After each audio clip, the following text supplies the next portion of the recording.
there are many inventions that continuously contribute to society today, specifically the printing press. Now, take a look at your textbooks. This print wouldn't be possible without the printing press. Now, back to reading. Who wants to read the first paragraph to the class? Yes, Olivia, go ahead. In the early 1400s, books were primarily owned by the wealthy and priests. But in 1440, Johannes Gutenberg changed that with the invention of the first movable type printing press. This revolution enabled many educators and worshipers to become literate and spurred social, religious, and economic reforms and their reaction.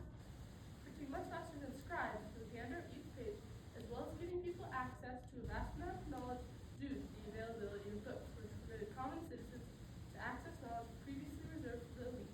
After the printing press propelled history from the Middle Ages into the Renaissance. Thank you, Olivia. Great job. Now let's watch a short video that goes into the upbringing of the printing press. Hello, and thank you for watching History Then and Now. Let's dive deep into the printing press revolution. In the early to mid 1400s, books had to be written by hand. This was hard because scribes had to be paid, resulting in expensive books. Only the wealthy could buy something so pricey.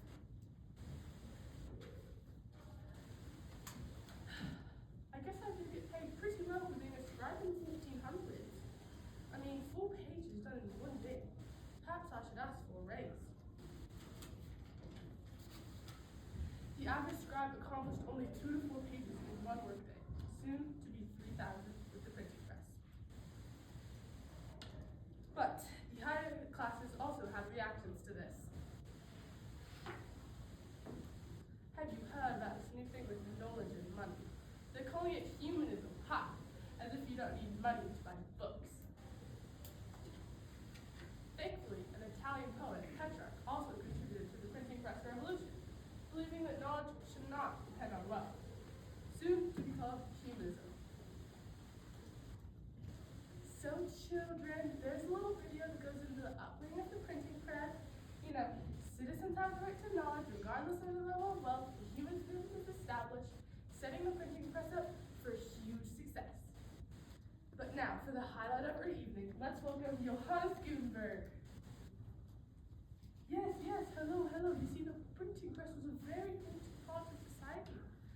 By 1440, it had taken me 10 years from sketches to nails and a hammer, and by 1454, I was giving out printed Bibles to the Protestants for their religion. In fact, to my friend Marty. Come on in, Marty. My name is Martin Luther, and this is my Gutenberg Bible. Thanks to the printing press, Bibles were printed in German so that more people could read, not just poets. And I am the founding father of the Protestant religion. You see, books were costly not only due to the high cost, but the high demand on books for the rising Protestant religion. With the advent of my 95 Theses, the printing press became central to the Protestant cause and ideology. And I must say that both the Protestant and Catholic propagandists made use of the printing press as a means of influencing the public, showing how much the printing press reformed Catholicism and created a whole new religion, Protestants. And the printing press expanded knowledge and religious growth, as well as economic class changes. Once the printing press was in full use for the public, which is around 1454, the newly rising Protestants were thriving. Not only that, but American advocate Wendell Phillips states, "What gunpowder has done for the war, printing has done for the mind," showing a revolutionary change because the printing press made knowledge more accessible to all. Now, can someone read that next page in the textbook? Yes, Olivia, again. Additionally, the printing press altered social and economic classes by granting the middle class greater financial autonomy. With printing, a business education literature emerged that lowered the costs of knowledge for merchants. Thank you, Olivia.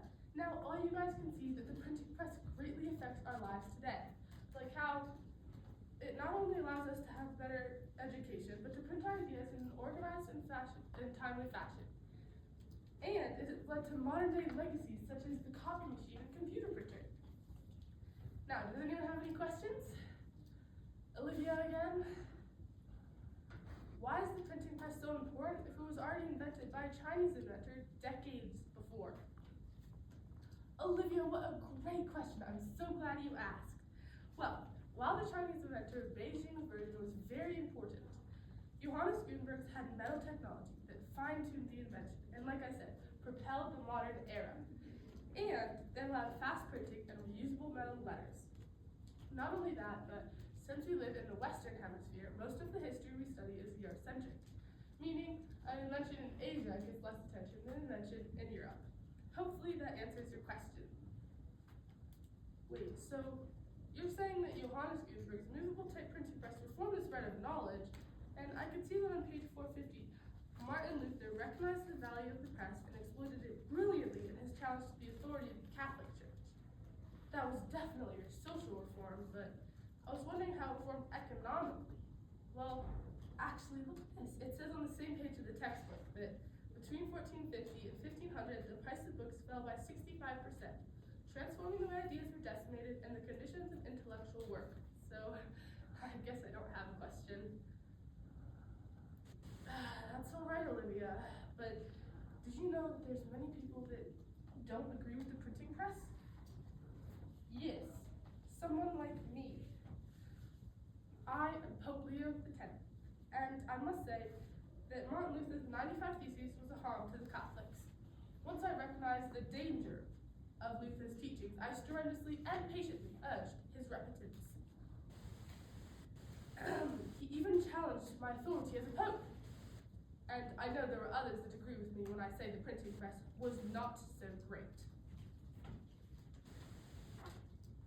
Me, I agree with you. You see, I used to scribe books for popes like you, Pope Leo, Bibles especially, but with printing, I was no longer needed.